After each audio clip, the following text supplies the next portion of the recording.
show started. There's Doug. All Thank right. you, Jill. Thanks Please very do. much. The ever popular Jill Lemus, who has an extraordinarily loyal family, a group of people who show up for every show. And we thank you profusely, Lemus clan. Thank you very much. As Jill mentioned, our next show will be on September 19th. Same time, same channel, 6 o'clock in the evening. And so we'll see you after this show in about 6 weeks. We also wanted to mention that we're hugely thankful for the backing of the fabulous Marshall Downtown Brown, who is our tech meister for these shows. Marshall, who also helps to run Snap Sessions, produces our shows there, and is the tech teacher at Mendo High. He's backing us up. And all the way from San Francisco is Joshua Raoul Bruddy, who has been playing in the background here. As Joshua accompanies our shows normally here in person in Mendocino. We've done many years of shows with him. He also plays with Bay Area Theater Sports. And when we can get him back up here again for a live show, he also does that Beatles thingy most recently. Yes, Joshua. At the Fog Eater Cafe. So we're hoping we can get Joshua back up here real soon for that. But anyway, we're about to start, but we wanted to remind a couple reminders before.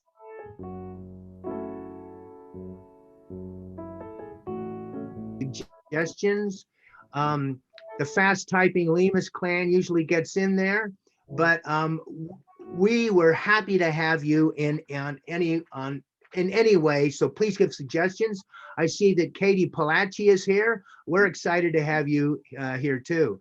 Katie, a long time ago, improv student at the Mendocino High School Comedy Club. So there you go. So anyway, ladies and gentlemen, it's great to have you here. We have the cast tonight. I'll be introducing them shortly. You saw Jill, you saw Mindy. We also have Ken Krause, Dan Sullivan. We also have Janet Atherton, and of course, myself, Doug Nunn. So, ladies and gentlemen, we're just about to start. We see that we've already got 45 people out here, which is great. So it's good to have you. And are you ready to go? Yes, woohoo, great. It's good to have you here, ladies and gentlemen. My name is Doug Nunn, and welcome to our Hit and Run Theater in Under House Arrest. Welcome to Hit Run Under House Arrest 3.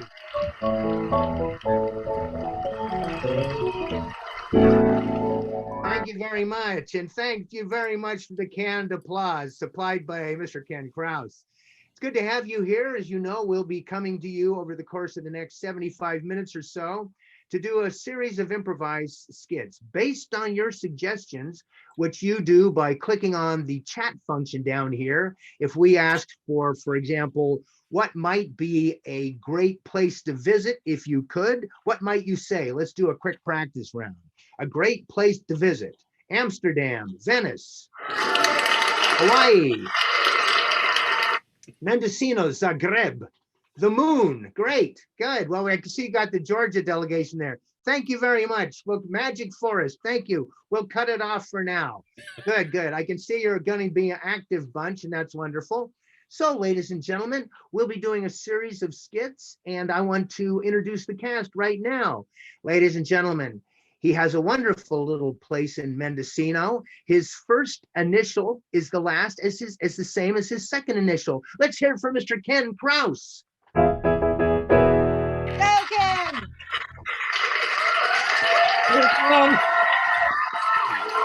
Thank you, Ken. Ladies and gentlemen, she comes to us all the way from Little River. Let's hear it for Kathy O'Grady. Hi. Hello, hello. Thank you very much. He's the tallest man in the show tonight with no competition from either Whiny or Robin. Let's hear it for Mr. Dan Sullivan.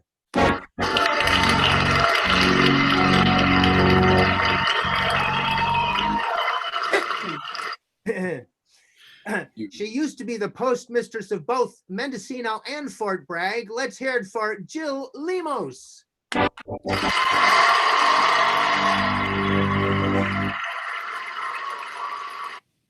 they stop all at once. It's amazing. This is our first time with applause, ladies and gentlemen, so please bear with us on this. Ladies and gentlemen, she comes to us all the way from Burnley in the north of England. Let's hear it for Janet Atherton. Thank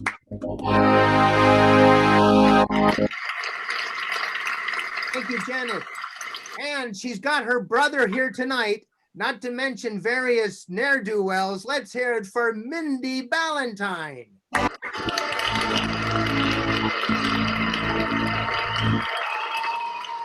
Thank you very much, folks. So, folks, for our first scene, we'd like to do what we call a tag team monologue. And this is one where one character will give you a whole monologue telling you a story, but it'll be played by all 7 of us. So we'll tag each other in and out. So what we'd like from you is an active genre that has all kinds of physicality to it, maybe like horror, pirates, or science fiction. What might a very active genre be for our tag team monologue? Let's see when they think about that. Burlesque, farce, surfing, football game. Surfing might be kind of nice tonight. What do you guys think about that? We have pirates, Christmas movie. Let's go for surfing. We haven't had a surfing one in a while. So ladies and gentlemen, and we'd also like the name, a name, kind of a, perhaps a surfing name, whatever, that we can have as the main character. What might that name be? Chad. Pretty damn good. Let's see if we get anybody else here. Thank you, Katie. Dan Chance, also a very cool name. Cowabunga, Kyle is cool too. Sherry, Bran, Brody. Brody sounds pretty good. But Chad hit me between the eyes right away. So ladies and gentlemen, this is a tag team monologue telling us the story of Chad the Surfer. Take it away, hit and run.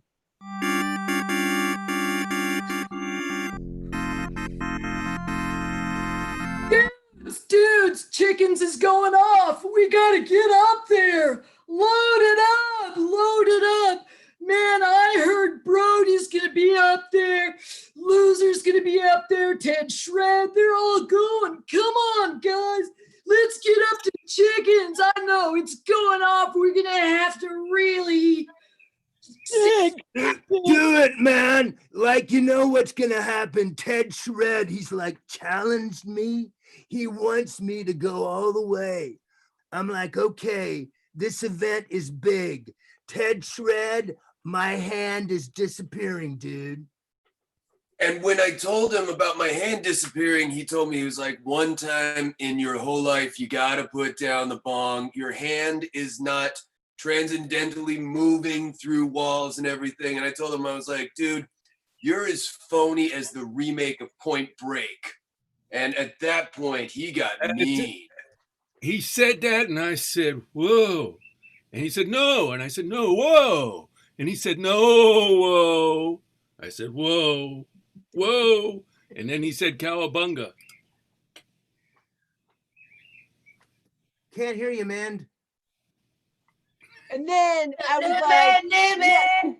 like, dude, I got this. I got this wrapped up, man. I'm so gonna win this. And that fine chick that was watching me surfing, dude, she's gonna be coming home with me later tonight. Cowabunga. And then all you losers, all you players that have been trying to out surf me, then you're gonna be eating your words. You know what I'm saying? I mean, you know, I got this. I got You're this. gonna be like eating your words, and you're gonna eat so many words that, you know, then when you smoke a doobie, you're gonna, oh yeah, dude, you're gonna be eating so many words, you're gonna get fat. Yeah. Anyways, dude, we gotta get down to the beach, man. I got my wax. I got to shred and smooth and get that board just right for those waves, man. We get down to the beach. There's a big crowd hanging out. The crowd is going to be hanging out. And it was at that point that, like, Brody was looking at me and he said, dude, how many years have we been planning this one surfing trip that we've yet to take? And where will everyone at Yeah, this beach be? so we're gonna go up to Big Flat, me and Woodrow, and probably Becker, and oh, you know what?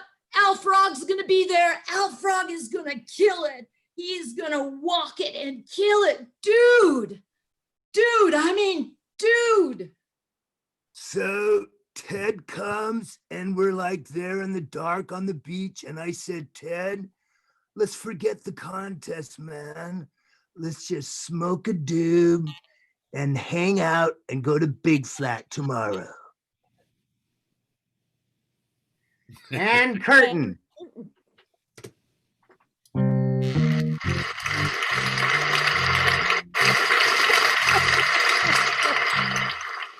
All right, folks, thank you very much. Ted, the big surf story of Chad. Okay, what we'd like to do a series of instant scenes for you right now. We're going to do 3 scenes in a row based on your suggestions for jobs to do. What might be 3 jobs, 3 occupations that somebody might have? Okay, I see janitor, plumber. Wow, you're getting them in fast. Poodle clipper, mortician, traffic cop, airline hostess. How about we've got poodle clipper, janitor, and airline hostess? How about that? We don't know what's coming up. Okay, good, ladies and gentlemen. Thank you very much. So janitor, poodle clipper, and airline hostess. So let's go ahead and bring up Jan and Jill. And let's go ahead and start with janitor. Take it away, you two.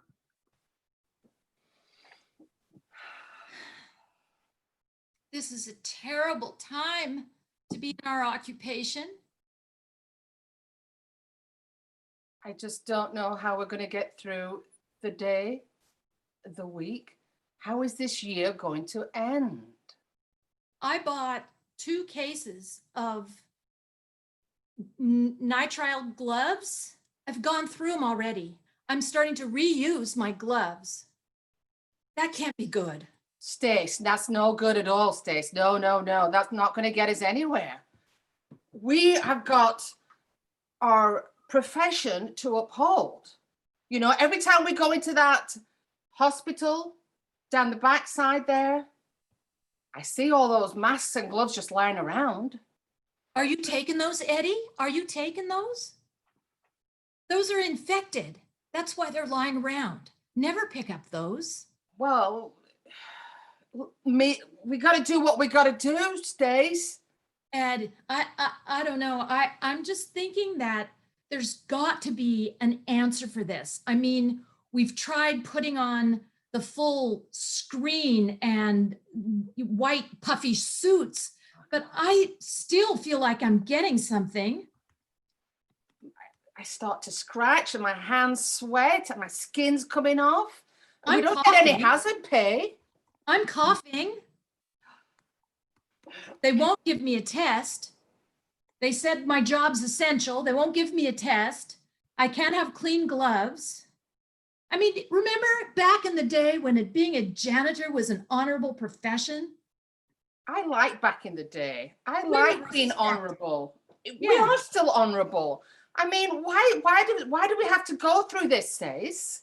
We You know- don't get any respect at all anymore. We're just trying to get by and feed the family, you know?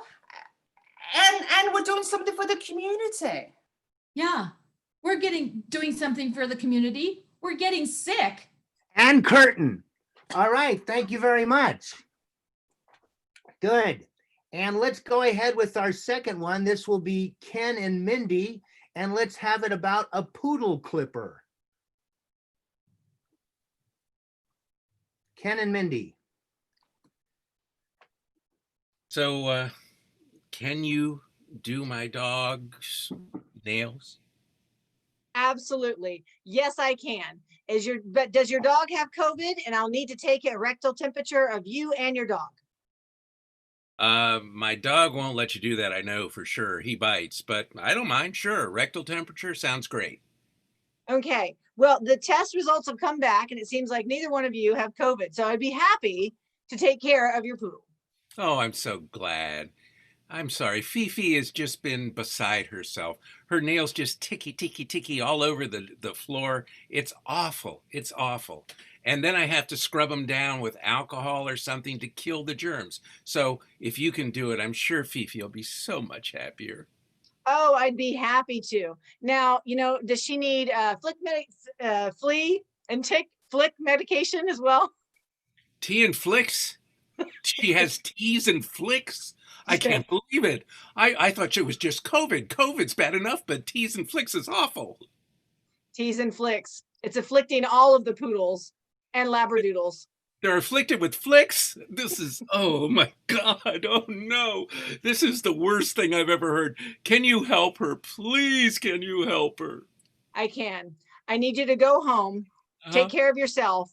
I'll take care of the flicks and the poodle, labradoodle, and the ticks and the nails and everything. And you come back in 1 week and I'll give you another rectal temperature. And curtain. Yeah. Very nice. Thank you very much. And for our final short scene, based on your suggestion of Airline hostess, Dan and Kathy, take it away. Airline hostess.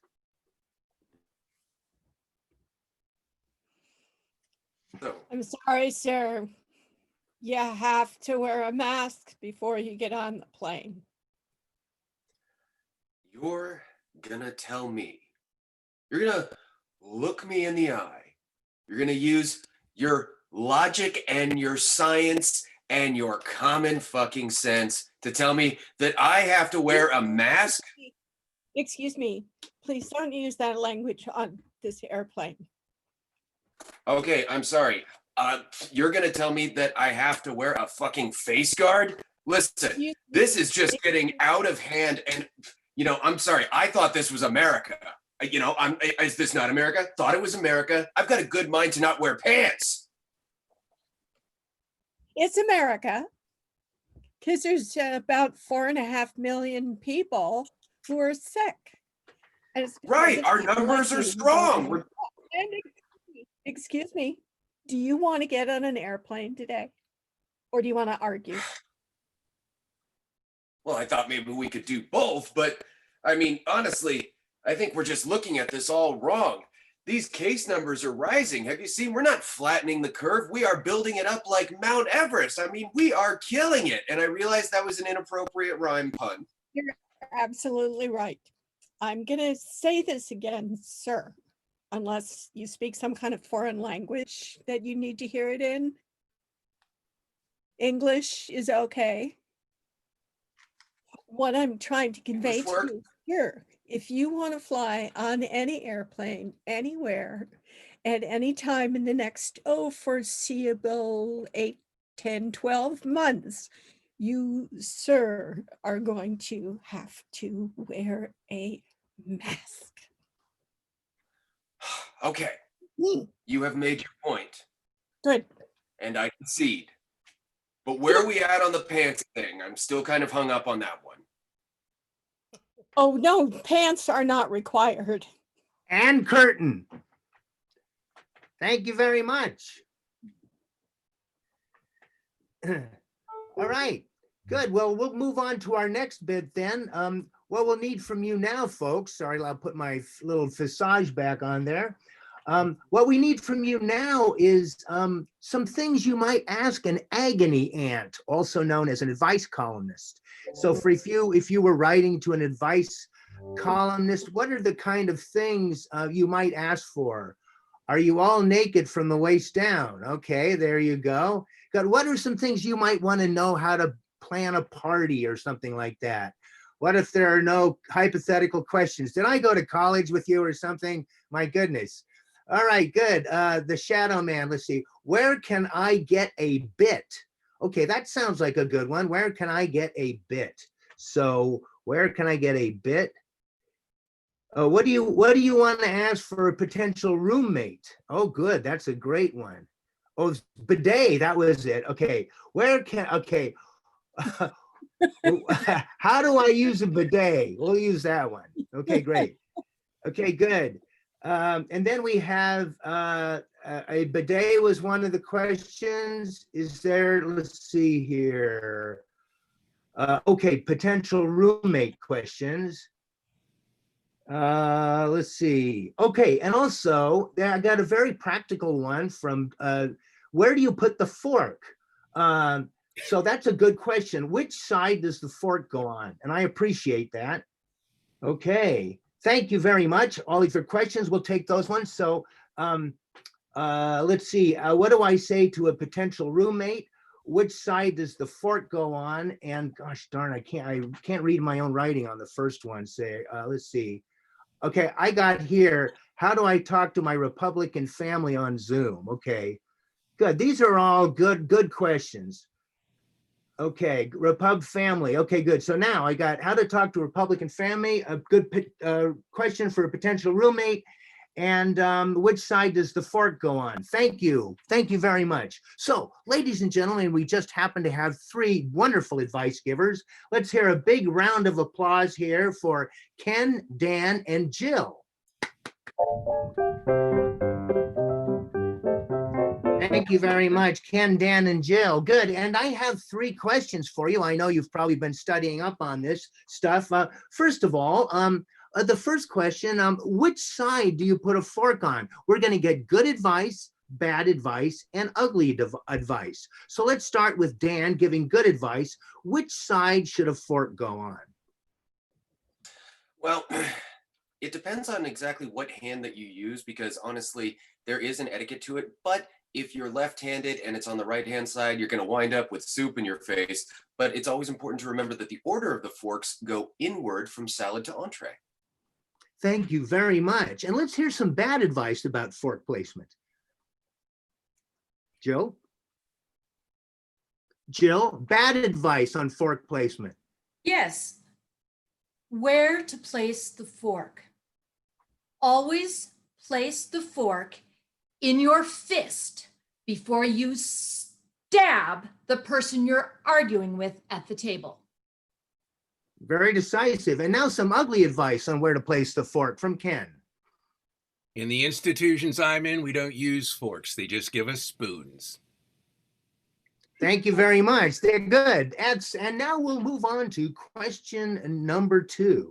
Okay, we're going to get some good advice from Jill, then some bad advice from Ken, and some ugly advice from Dan. So our next question is, what is the question you would ask for a potential roommate?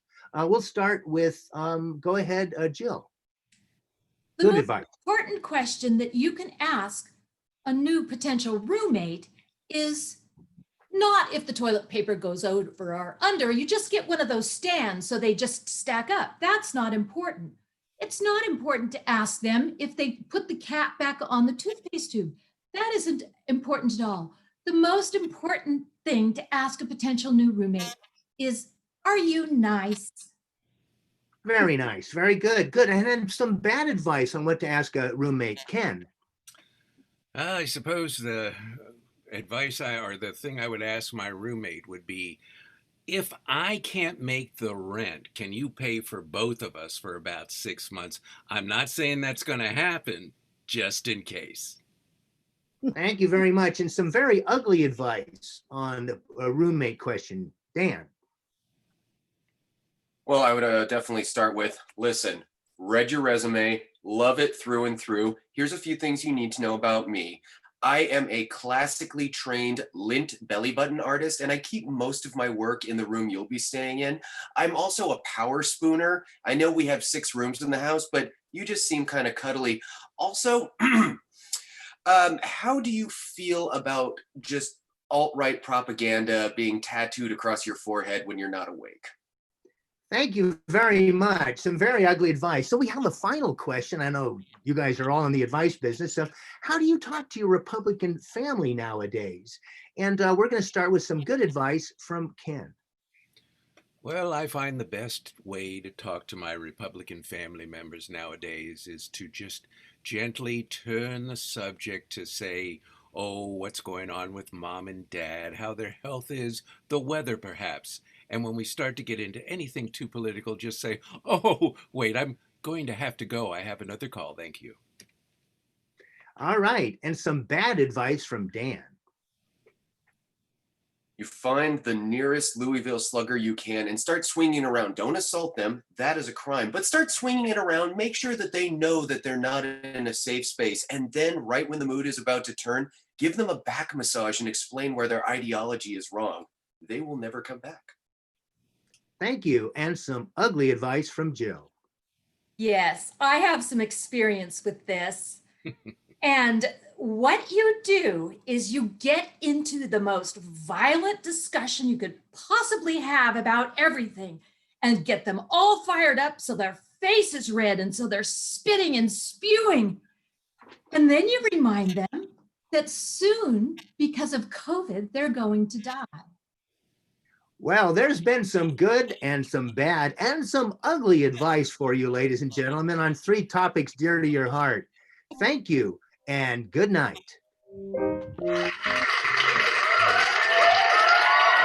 Take it away, Dan. All righty. Hi, everyone. So as most of you know, there's nothing I love more than a good story. And I also love a good story that's done in 5 scenes. So if I could get the players on deck, and I would like to ask for a place for people to meet and a household activity.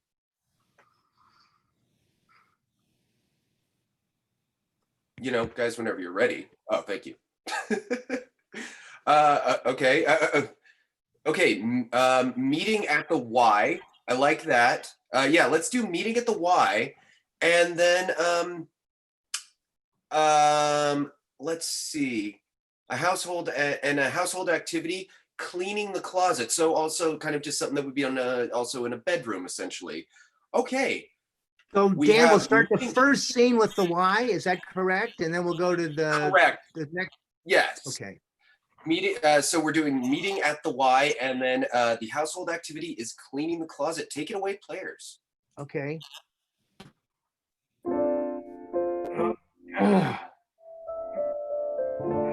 Wow, I've seen you here a lot lately. You know, I can really tell that you know what you're doing. You got a great body. You know, I love to work out across from you. It seems like we always, you know, I've got the back rowing machine, and you've got the lugging splits. Right. Well, I have to say, I don't really like the lugging splits that much, but I choose it because you're always on the rowing machine. My name's Trent. Hi, Trent. I'm Taffeta. Taffeta. Boy, we both got names that start with T, and we both like to work out. Isn't that amazing, Taffeta? Yeah, that is. Mm. It is. Yeah. Do you work out at home? Oh, I'm sorry. That's an awkward question. You know. Oh, no, Sorry. no, it's fine. It's fine. I do work out at home. Normally after my workouts here, though, I do like to go around the corner to the juice bar. Is that something that you might like to do, or? I love juice. In fact, I often get a juice on the way. I don't know why. I guess it's the sugar rush. You know, God, it's amazing how much we've got in common, Taffeta. Do you like animals? Love animals. I have 3 rabbits, 2 chickens, and 5 cats. How about you? I've got 3 guinea pigs, 4 tortoises, and a chicken that can yodel. No way. We should get our chickens together. Oh God, can you imagine? Because what if the yodeling gene can be passed on? He's a rooster. And curtain. So that was wonderful, guys. Love it. And so, as always with relationships, however they develop or whatever they are, we tend to move ahead in them if they are lasting well. So how far down the road is this? Are we thinking 3 weeks, 6 months, 7 years? Where are you guys feeling?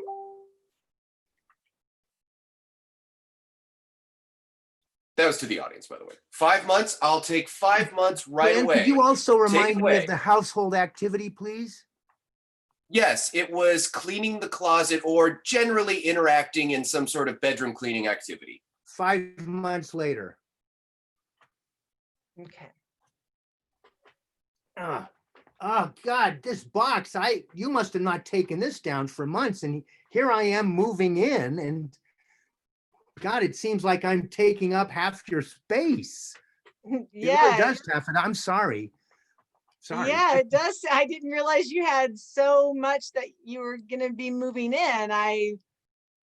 Well, my stamp collection's a whole box. And, there's my post-Cold War Army men. That's kind of a lot of people. I mean, that's a box too. I'm sorry, Taffeta. I mean, God, I know we both like to collect things. Yeah, but I collect chickens and they're outside in the yard. Yeah, well, I And like chickens too. I mean, that's how we kind of liked each other in the beginning, yeah, that's true. But I don't know that I want my house to be filled with all of your action figures and stuff. But my action figures, that's part of me. I mean, Taffeta, just as much as chickens are part of both of us, action figures are part of me. I mean, I've got that Hulk. Have you ever seen a place where the Hulk and Batman actually hang out together? On my shelf. That's where it happens, Taffeta. Look, Trent, I've really enjoyed working out with you and going to the juice bar and working on this chicken DNA. Like, it's been great, but I'm really seeing a new side of you that I'm not really comfortable with. Oh God, here I am moving in. And you, God, I need to do some thinking. That makes two of us. And curtain.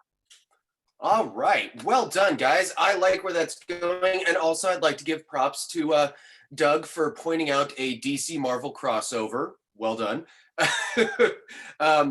But also, now we have to move on in this relationship. And sometimes not every day is filled with verbal communication. Sometimes it's just interacting with yourself and maybe thinking about the other person. So what are two places that you may spend some alone time just reflecting on life?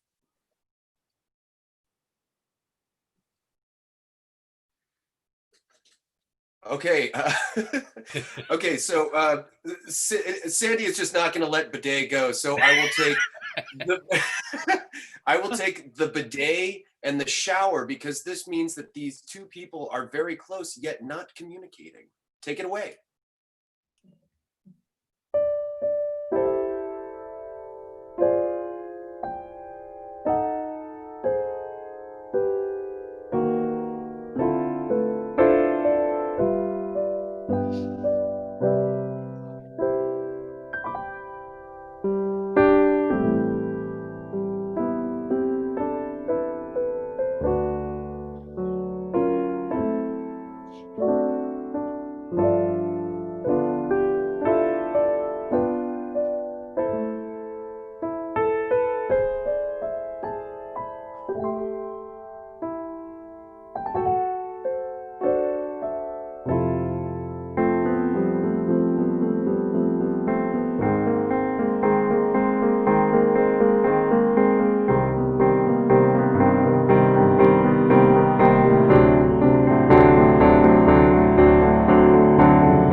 And curtain. Oh my God, everyone, the amazing talents of Mr. Joshua Raoul Brody on piano. And also, Joshua, inadvertently, you made me want to listen to As Time Goes By the next time I'm on the can. So thank you. So let's see. That was rough. Relationships can be hard. So I need another stretch of time. And then once we get that, we're going to take it all back to the beginning and see where this relationship has gone. So one more stretch of time. How long are we thinking? A week, 2 weeks, 7 years? Oh, I'm going to go out on a limb here, guys, and put you through the method, because we are doing the 50th and what would or may not be the 50th anniversary of when you met at the gym. Take it away.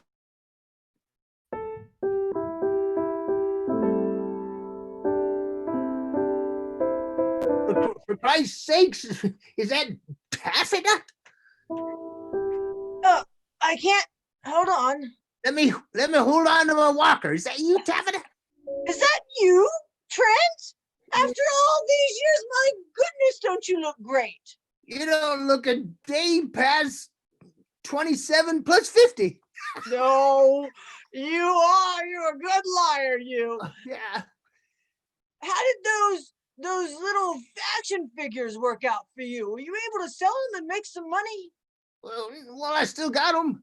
But I made enough money trading in action figures to buy a mansion, a giant mansion. It's filled with action figures. Well, I've got all the Marvel guys 10 rows deep. You should see my DC Comics section. I got an original Superman. Wow, well, all these years have gone by. I have to say that I've got a real strong affiliation with all of the superheroes now. And right now I'm living in a shed, a Mendocino, and behind somebody's house. And I'm about to get kicked out. Trent, this might be kismet that we happen to run into each other. You don't have a room for rent, do you? Well, I just happen to have a wing of the house that isn't filled with superheroes yet. I got a couple of guest rooms out there. Well, Taffeta, you're welcome to show up out there and bed down for a while. Well, thank you so much, Trent. And we can play superheroes together. I'm feeling more childlike. You know what? Days. We don't even have to. Me and you, we can just go out and talk to the chickens and get a cup of coffee. All right. And curtain. Well done, guys. That was fantastic. And also, that for all the humor seemed like an incredibly healthy way to deal with a relationship. Everyone, a big round of applause for Miss Mindy Ballantine and Mr. Dun Dun.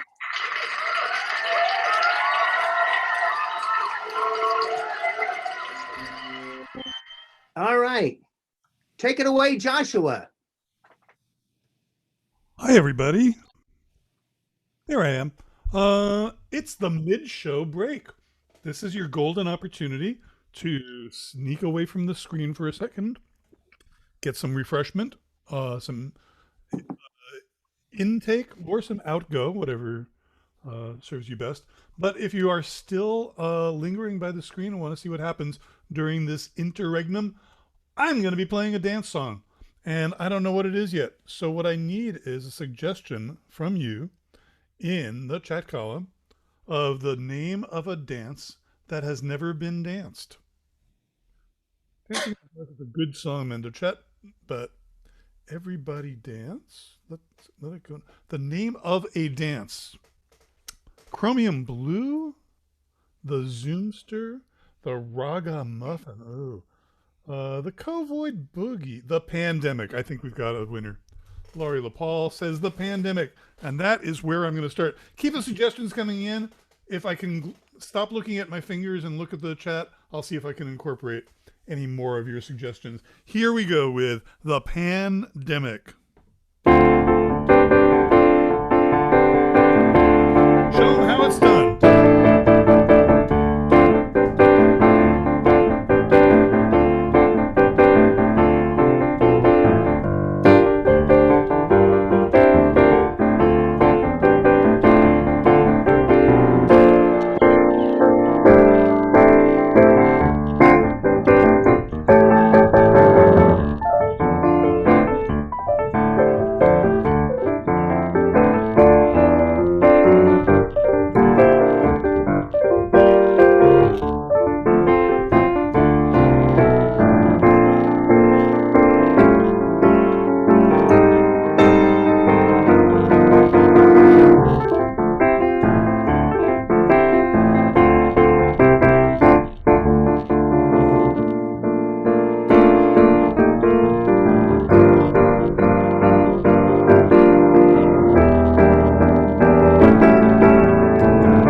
get the temperature swipe on the forehead.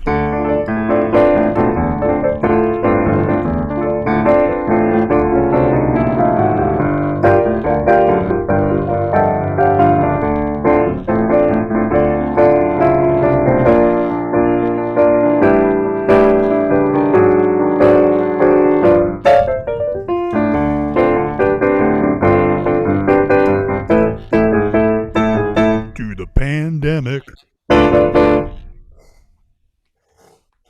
Hey, pandemic. Bravo, pandemic. Great, Joshua. Thank you. And notice how psychedelic Joshua's bricks are. Just saying. Jill, take it away. You've got Kindle Linguist.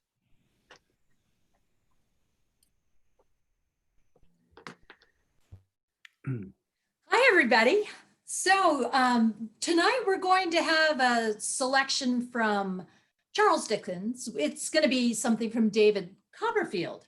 And my partner and I are going to do a little scene for you when I would like to have as a topic something you might need to buy. Toilet paper. We did that last time. A hanky, a spatula, a stapler, blue diamond almonds, yum, whiskey, rum, tomato sauce. You know, Kathy, I think we ought to go with whiskey. What do you think? Okay, and I'm in David Copperfield. I am asking for a chapter number. 19, you got it, Bess. Okay.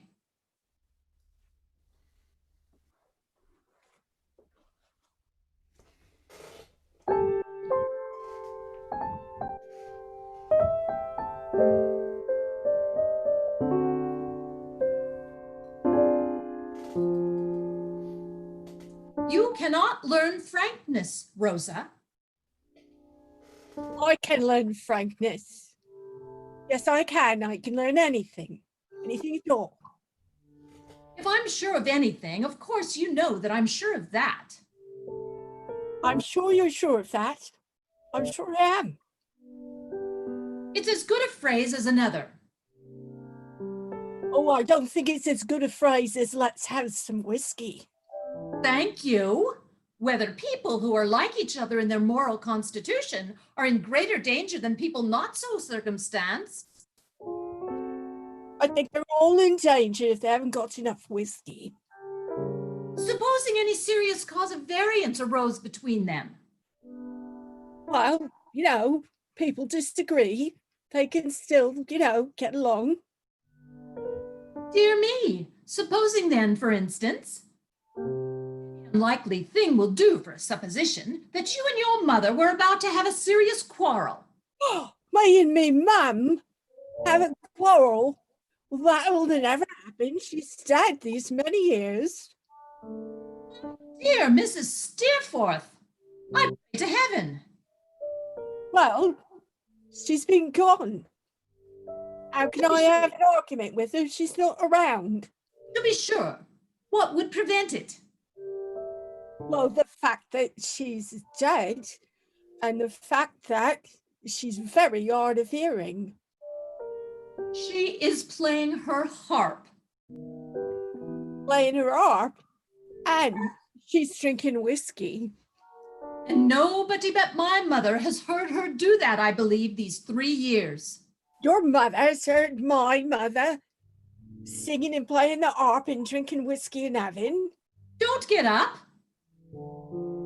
I will get up. Here I am. I'm up. What do you care? Down. What do you care for an Irish song? Oh, now an Irish song. That I don't like at all. All they do is stomp around on their boots really loud, and then they stink. Sing us an Irish song, Rosa, and let me sit and listen as I used to do. All right, I will sing an Irish song. Oh, the mountains are blue in the distance, and the sky is rosy red. And me mother, she's a dying in heaven, and I'm sorry So sorry she's dead. Oh, won't you come with me? Come with me where the river runs to the sea. Come, for the future, we will love each other very much. And curtain. All right. Thank you very much. And thank you, Joshua. Thank you very much. All right. So you get to sing an Irish song. So Kathy's happy. That's a good one. Okay, I'm great. always happy. It just happened. So Dan and I would like to share a vacation trip with you. So what we need is an exotic place to travel to. This will be some sort of a travel shared monologue back and forth with two characters sharing a monologue. I see Caribbean, Korea, Westport, Borneo, Morocco, Fire Island, Somalia. Okay, good, good. Bali, Rome, South Dakota. Good. Russia, Albion. See, we did a Russian one last time. So Sofia, Bulgaria, Transylvania. Transylvania might be nice to do. Okay, great. So let's stop at Transylvania. You know, I know there's some vamps out here tonight. So basically, so we're going to give you two viewpoints of a story, and it will be Transylvania oriented.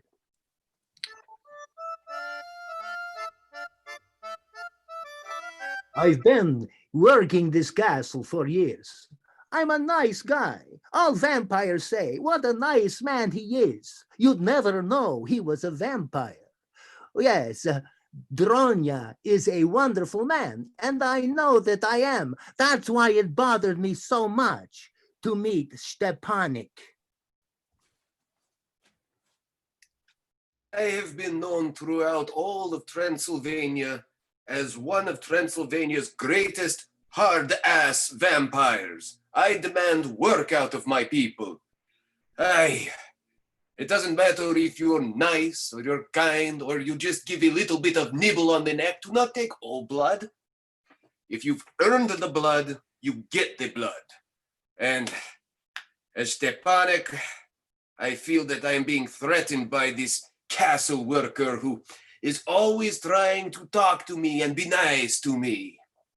There are more than two ways to get blood from a turnip, and I do mean blood.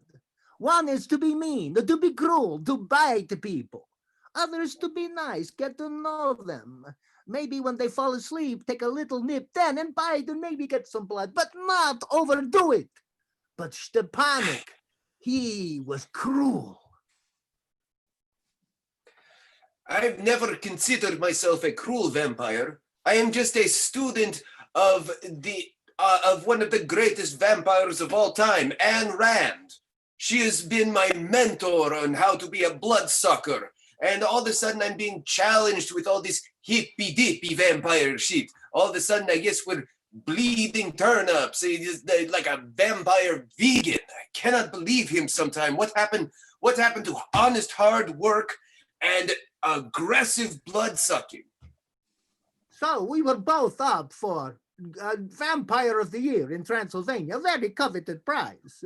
I was up, he was up, Stepanek was up for this prize for typical vampirical reasons. Most necks bitten, most times sucking the blood completely out of a corpse. These categories, they are all vampirical statistics.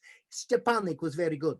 But in being nice to people, in training villages to not throw rocks at the castle, at making sure villagers were well cared for, Dronya was a better vampire. So then the contest began. The contest began, and immediately the first thing I saw was Madronya in line handing out pamphlets of vampires and timid villagers working together. I felt like this was my chance to rule with an iron fist into the competition and show that at this point, Madronya would be kicked out. And so the votes began trickling in, and it was obvious that many of the old vampire districts were going for Stepanek and his old fossilized policies. But then the younger, hipper crowd in Bucharest and some other places, their votes started coming in, and they were voting for Dronia in overwhelming numbers. Soon it was obvious that I was the victor. The new way would be victorious in Transylvania. Vampires would be good guys once again. Good guys is what he was always preaching. And as much as I just wanted to get my grandpa's old stake that he used to take his own life and just come down on Badronia so hard, but it was at that moment that I saw him getting a whole thing of blood borscht from a villager. And I thought, I had never considered asking. I always thought tyranny was the way to go.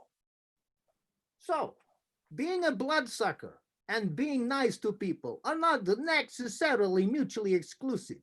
And I believe Stepanik understands this now. And curtain. Thank you very much. Thank you, folks. Good. Yeah. Thank you. And now we'd like to give you some thespians out there. For those of you who are thespians out there, I'd like to hand it over to Kathy O'Grady. Hello. What we'd like for this next scene is a name of a Broadway show that has never been written or performed. So I'm looking at my chat. So tell me, okay, what I see here is West Side Southerners.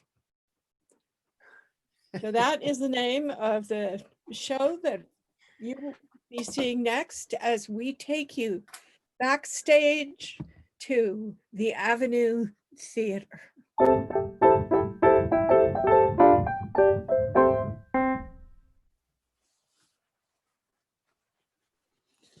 Well, it's our 100th performance.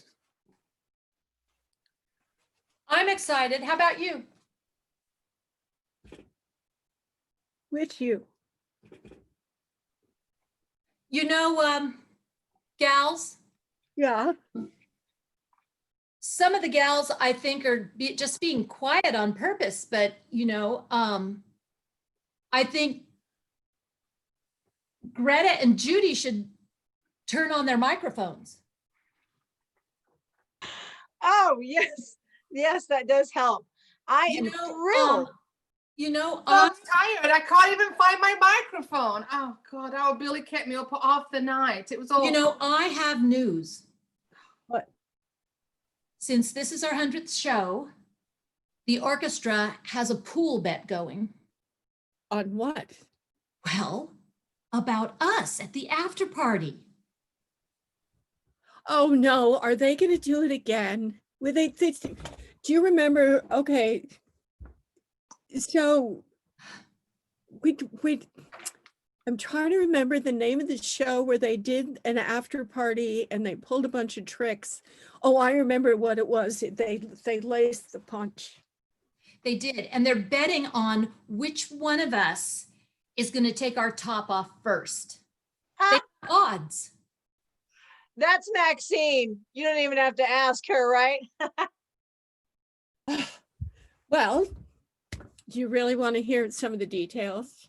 Please tell.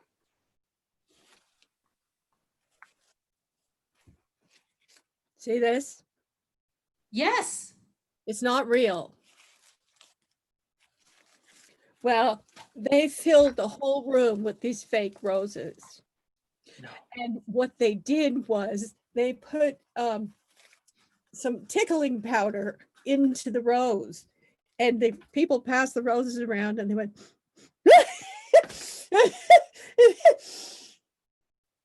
and then everybody giggled hysterically. But some people are allergic to tickle powder up their nose, and I was one of them.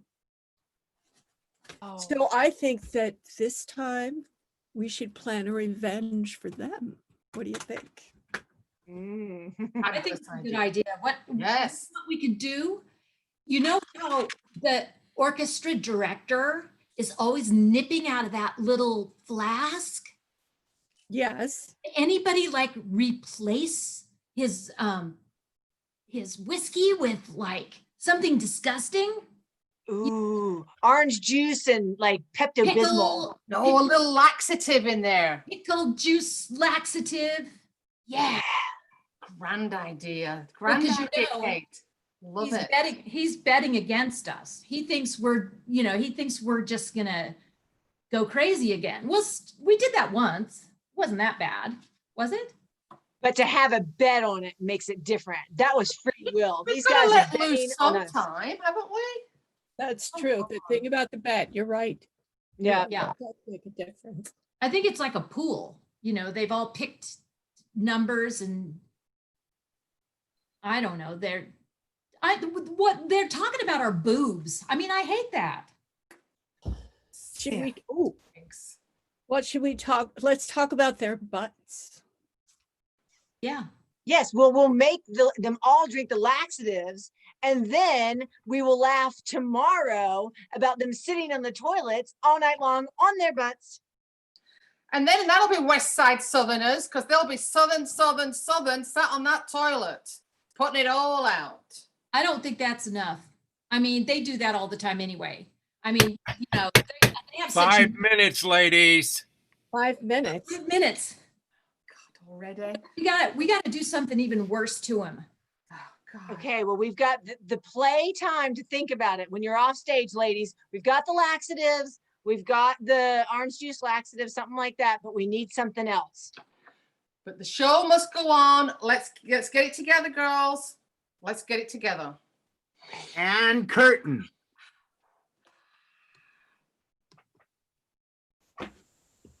Thank you very much. Backstage at West Side Southerners, ladies and gentlemen. Take it away, Mindy. Hi, everybody. Hi, everybody. Our next skit is one that we have not done on live Zoom before, so I'm really excited about it. What I need is an object that you would not want to be broken. An object that means something to you, if in a house.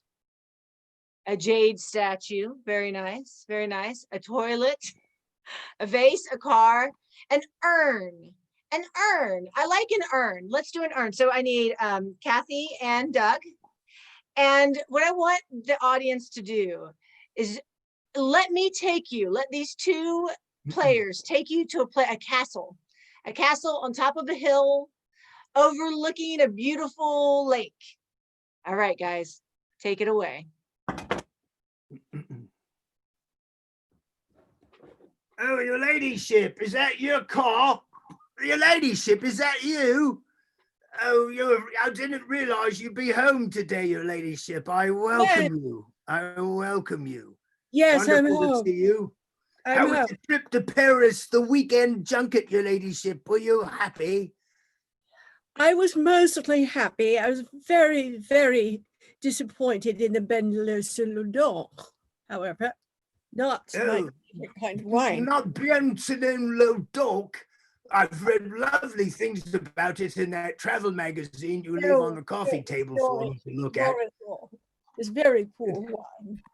Jolly good. And you had did you take the train from Paris, the Channel? Did you take the Channel, me ladyship? I didn't take the Channel. Well, how did you get home?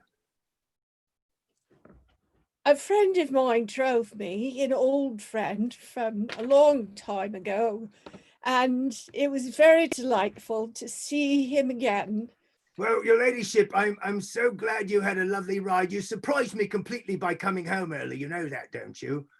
I'm very sorry. And my dear Jocelyn, would you please tell me what of note has happened while I've been gone? Terribly sorry, but I've had quite a streak of the jitteries. I was dropping things right and left, your ladyship. I you know all that lovely china you have. Well, I didn't hurt that. No, not really. I didn't break that. I didn't do anything there. But you know, your book collection, the one of the Renaissance books from 14th century Italian writers. I knocked it over. I knocked it over and accidentally dropped a match on it. The whole thing caught fire. Terribly sorry, your ladyship. No, well, that just means that you have to spend all your time putting it back on the shelves in order. Oh, I'll do that as soon as I sweep up the ashes, your ladyship. I'll get ashes. right on it, I promise. What ashes? Ashes? Well, the books they burned, the Renaissance books. I was smoking a cigarette after I did it, bad experience. I was all stressed out. I pulled out a fag and had it light, and I lit one right away and it dropped on and caught all the stuff on fire. That happened to me once. I was so upset that I actually lit a cigarette and smoked it.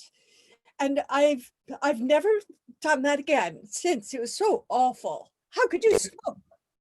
Well, after that, I was in the tizzy. I got in your Rolls Royce and drove it around, and I'm sorry to say I crashed it into that brick wall down by the pub. I crashed your Rolls Royce. Wait. It's completely a mess, your lady. I'm terribly sorry. That's not what I'm asking you. I'm asking you, was it the 1944 Rolls Royce, the 1958 Rolls Royce, or the 2000 Rolls Royce? Well, the 44 one, I believe. In the 54, it blew up in the car in the garage one day. I never liked that one. In fact, I didn't like the 50s at all. No, don't like the 50s much, your ladyship. And so anyway, everything else except for one thing is that lovely Toby jar you had next to the urn, that fell over and knocked the urn over, which knocked over all the rest of the Toby jars in the circle, crashed them all, and they all fell down. I'm so sorry, your ladyship. Thank goodness. Oh, I couldn't be more pleased. I hated all those Toby jugs, and that urn had the ashes of my ex-husband. So it's delightful. They've all gone away. Oh, thank you so much, my dear. You're such a wonderful ladyship. Thank you. And scene. Well done.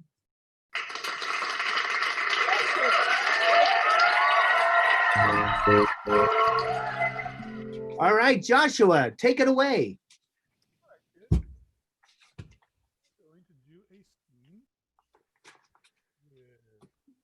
Joshua will now do scene with music. You take it away. Go ahead.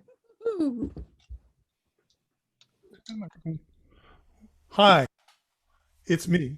I'm on camera, I'm on microphone, and I'm introducing this bit, which is going to be a scene with 3 people in it. And I would like a place, a location where 3 different people might be. Not 3 army buddies or 3 college students, but 3 different kinds of people might be. I see Patterson's Pub. I've been there often. I see the library. I see a Balabadia, which looks like the DMV. How about the DMV? Or do we get that too often? We good with that? Mindy, unmute. Thank you, Mindy. And here we are. Every so often in this scene, I'm going to play music, and it might have an impact on the way the scene progresses.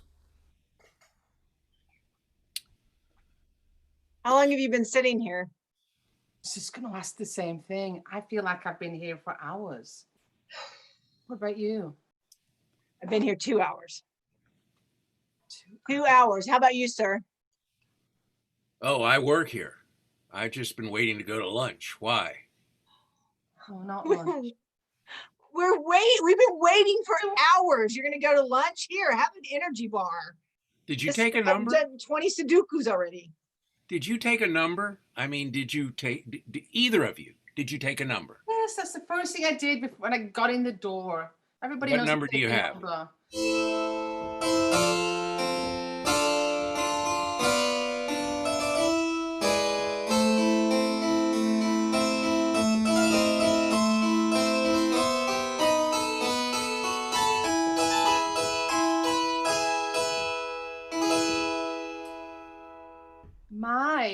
number is 666. How about you? What about you My now? number is number 7. 7 and 666, and yet I'm No. supposed to wait on 1,253. You all didn't hear when I called your numbers, did you? Are you telling me that I have to wait to go all round again? Well, that's not going to work for me. What are you going? I've got little Charlie in the car. I cannot leave him there much longer. I've got to get back to work. Look,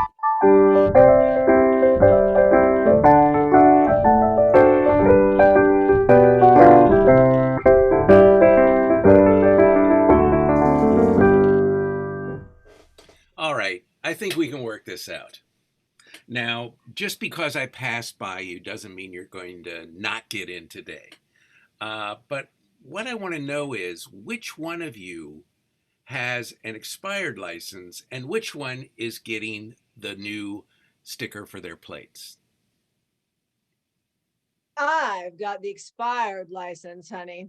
All I need is you to just stamp my card and I'll be right on my way. And All I need is that little itty bitty sticker. all right. So sticker and stamp. Let's see here. Well, I have a sticker and I have a stamp.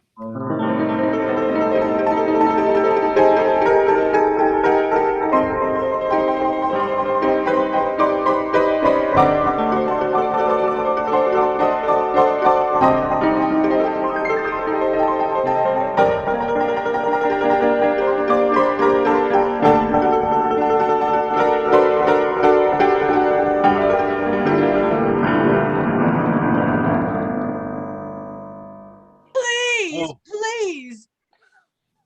but Give me the my stamp is out of ink and my sticker, it's already been stuck to my desk. I'm afraid I can't help either one of you. Let's get him. Let's get him. Let's No, get him. And curtain. No! And curtain. Thank you very much. And thank you very much, Joshua. So ladies and gentlemen, let's hear it for Joshua. Put your virtual hands together for Mr. Joshua Raoul Brody. Thank you very much. Good. Okay, Ken, take it away with our next bit. Okay, so for our next bit here, I need a little help from you, the audience. First off, I need some suggestions from you through the chat function. And what I need is 3 movie or TV show genres. For those who don't know, a genre is a category of a story that's similar in form, style, or subject matter. Let's see here. What would you like the genres to be? Somebody, oh gosh, they're coming in right and left. We've got a telenovela, horror, and crime series. I think that's 3 right there. So that's telenovela, horror, and crime series. So that's our 3 genres. Now, the other thing I would want is for a situation where some family members would need to get together to make a decision about something. Is there anything that a group of family members would have to discuss or decide? What would that be? Oh, I'm going with drug rehab. Yes, sir. All right. That's a comedy gold there. All right. So we've got the 3 genres, which are telenovela, horror, and crime drama, and drug rehab is the reason the 3 people are getting together. So what we're going to do is run through the scenes. First off, we're going to do 9 lines just straight, just like pretty much generic. Then we're going to apply each of these genres to the 9 lines to change the story somewhat. So our players are Dan, Doug, and Janet. And the first scene is 3 family members together trying to determine about a drug rehab. Take it, players. Oh, for Christ's sakes, this kid has got to spend some time somewhere, honey. Jonathan, you're wasting away. I agree. I just can't take it anymore. It's really, really driving me very, very upset. How can you sit there and say that? I'm not wasting anything. All of the mounds and mounds of meth that I buy goes right in here. I'm being as frugal as I can. Jonathan, you're ruining your life. And where are you getting all your money from, Jonathan? Crime, of course. Resourceful, Boy Scout, meth. You see how this works? This is a loss. And scene. Okay, so we're going to do 7 lines then. And okay, so we're going to go now to, we're going to apply to these lines the telenovela genre. Jonathan, you are wasting away your life. You are nobody. You are wasting your life. My son, I am so upset. I don't know what to do with myself. Papa, how can you say that I am wasting away? Every bit of meth I buy goes straight in here. I am being as resourceful and frugal as humanly possible. You are ruining everything. We have a great name in this city. You have had the chance to meet women that adore you. And where are you getting your money, Jonathan? Where? Mama, from organized crime, of course. I go out every day and work in the cartel fields. And it all goes straight to the meth. I am a resourceful ex-Boy Scout, ex-cartelian. How can you even ask me that? I'm insulted again. How could a man with so much hair on his chest be such a loser? My son! Curtain. All right, that was the telenovela version. Next, we're going to go into the same lines using the horror genre. You are wasting your life. You're not a zombie. You're human. I agree. I am very upset with you, my son. Jonathan, what are you doing with your life, Jonathan? I can't believe this. How could you say this to me? I spent countless dollars on meth to turn myself into a zombie, and I'm wasting nothing. It is all going straight inside me, and I am working my darndest, and here you are accusing me of not trying to be a zombie. Today I have no parents. A zombie doing meth. That's like Coles to Newcastle. That doesn't make any sense. No zombie needs to do meth. Coles? What about Coles? We're not going to Newcastle. Where are you getting your money from, Jonathan? How? Curses. While I may not be a zombie in your eyes, I am engaging in multiple types of murder and stealing people's wallets and paying for all the meth myself. I'm very resourceful. I used to be an old Brit Scout, and of course, I have a drug problem. Extremely resourceful, and I feel put upon by your elderly zombie ways. Zombies, you are no longer one of us. No longer, my son. I spit in your eye. All right, well, that was scary. So that's the horror genre. Now we're going to go right to the 3 family members talking about drug rehab, but they're crime drama family. Oh, finally we got there. You're wasting your life, Jonathan. You're just laying there on the table. You're a waste away. You know what? You don't belong in the Bombazi family. You're not a real criminal. You're a wasto. We tried from an early age to get you in the right path, Jonathan. Where are you going? What are you doing? The family. It's all about the family, Jonathan. Mama, Papa, how can you say that to me? I mean, first of all, the Babazi family has been the greatest crime syndicate in Hoboken ever since the Tartaglia family. And I'm sitting there I'm spending a bunch of monies on meth, and it's all going straight inside me. I'm wasting nothing, and I'm doing a little bit more crime than it seems like you guys are. You don't want to be doing the meth for the real criminals. You're one of us. You're a Bombazzi. You should be eating ravioli, arguing about whose cannelloni in the family is best. You should be hanging out, watching football games on Sunday with us. Instead, meth. Ugh. Forget the meth. The meth, you can't even suck your spaghetti now. You've got no teeth. You gotta go. What's gonna happen? What's gonna happen to you, Jonathan? Get yourself together, boy. What are we going to do? It's the Bombazzi, honey, the How Bombazzi. can you even say that about the Bombazzi family? I'm doing everything that a New Jersey Hoboken crime heir would do. I'm wearing the track pants. I'm wearing the tank top with the stain on it. I got no teeth. I'm stealing money to buy the meth, and I am eating the spaghetti so that I can eat it through a straw without teeth. I'm practically using the meth like Parmesan cheese on my spaghetti. You know what? All I got to say to you is one thing, Jonathan. One of these days, bang, zoom, straight to La Luna. Straight to La Luna, Jonathan. Papa, tell him, Papa. La Luna. Luna. La Luna. All right, that's that. Thank you. That was the Mezzo Sopranos.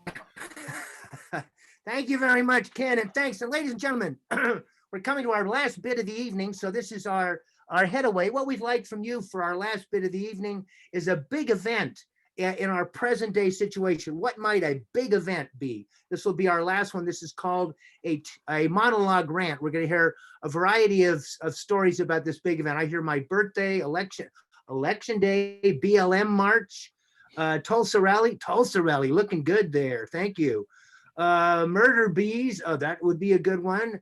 Let's take a look at the Tulsa rally. This sounds like a good goofy way to end. Sort of.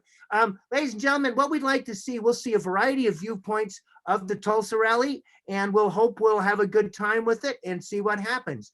Ladies and gentlemen, a variety of monologues about the Tulsa rally.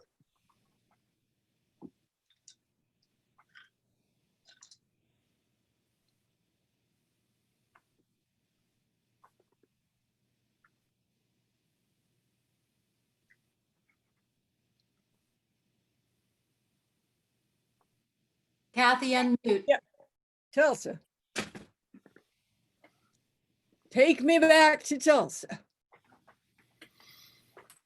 Well, I'll tell you, my name Aunt Eleanor. Tulsa is a place I'd love to get away from. I've had too many sad, hard years here. Cut to Ken. So I thought I'd get here early. I figured there'd be a big line outside, and gee, I just waltzed right in. I'm sitting up here in the bleachers. There ain't many people here. I'm feeling kind of poorly, though. I can't smell anything. I can't taste anything. I'm coughing a little. Got a bad throat. I don't know. I hope that none of these people have anything, though. Cut to Jill. Wanted to come to this rally hoping that I could meet a young Republican. I've been wanting to meet a nice young Republican that I could find a home with, and we could do all kinds of things like protesting, and we could do counter protesting, and we could have a bunch of guns and stuff. And when I got here, I thought, oh, well, just little old me, and all these big old fat Republicans, which one do I ever choose? I don't know. Cut to Jan. Well, I was traveling through America. I was on my way to Tulsa. I wanted to do some two-stepping. That song, Living on Tulsa Time. So I got to the bar where the two-stepping was going on. Well, I got in there. It was jam-packed full of people. I couldn't even get out the door. And then there was all these policemen blocking the path. So I just kind of sidled up to the bar and thought I'd just hang out there for a while and wait for things to pass by.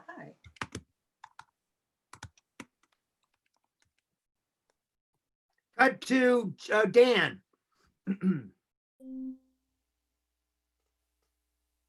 I tell you, I know I'm not the first one to have this opinion, but as we all know, the Tulsa rally or any RNC event is always the best place to meet women. And I gotta tell you, I have been working on my super dad bod this year. I gave up the farm because I don't know much about farming. So I just started eating more and I have gotten the big fat thing going on. And I gotta tell you, the women out here are looking great. I've been telling a lot of them that I don't have a working tractor, but I have a tractor, and that's really kind of all that's important. It's like having a Cut Ferrari. to Mindy. How in the hell did I get involved with this?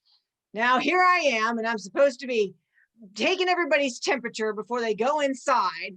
Like that matters. You can have COVID even if you don't have a fever, but no swabs for me. No. Trump says just take their temperature and write down their name and make sure that they have a ballot to vote on. And then Cut to Jill.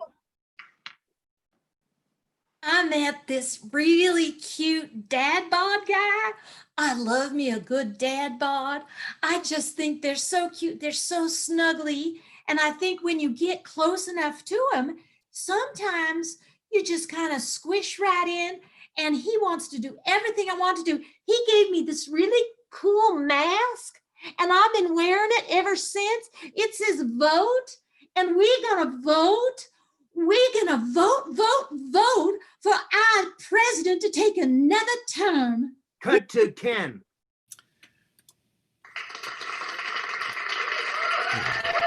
Thank you.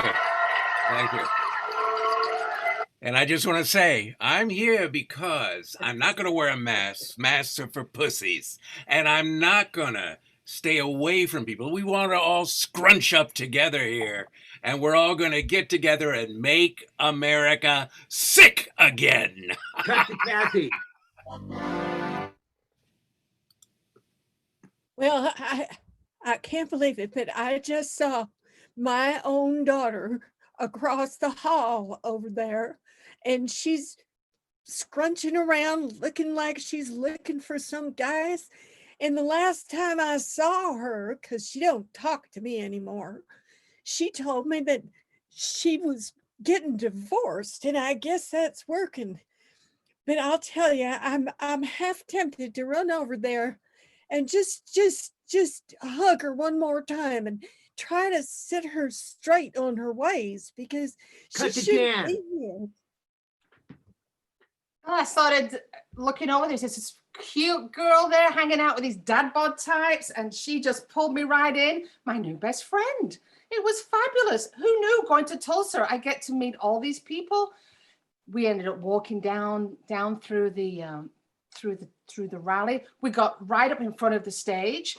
These guys next to me were so big, they started shouting and yelling up at the Trumpster up there. Trumpster! Well, we were getting into a little bit of trouble, to tell you the most. I didn't know what we were going to be doing next. But hey, I love Tulsa. I'll come here anytime. Cut to Dan.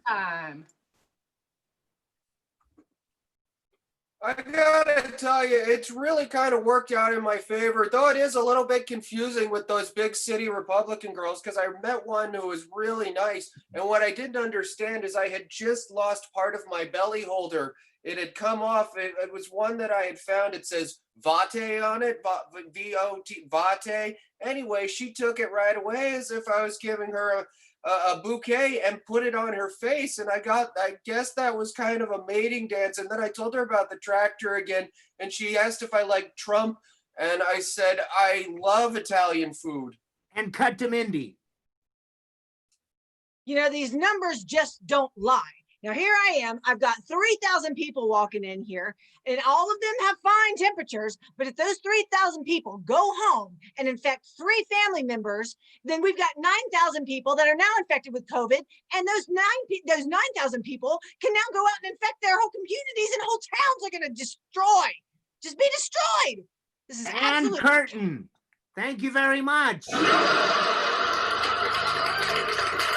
Thank you very much. So anyway, on that note of public health advocacy, we will stop our show. So, ladies and gentlemen, first of all, I'd like to thank all the way from San Francisco. Let's hear it for Joshua Raoul Brody. Let's hear that applause, Ken. Thank you, Joshua. Great to have you here. And let's hear it from Little River, Kathy O'Grady. Let's hear it for Kathy. Woo!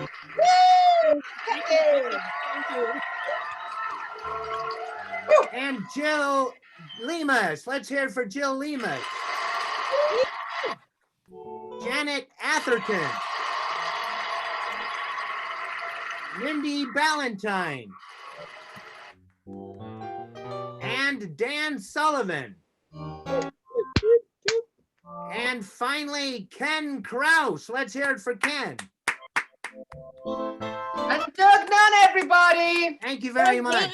Thank you, ladies and gentlemen, for coming to our show. We want to remind you we will be back on Saturday, September 19th with Mr. Joshua Raoul Brody, also supported by Techmeister Marshall Downtown Brown, who is helping us on September 19th.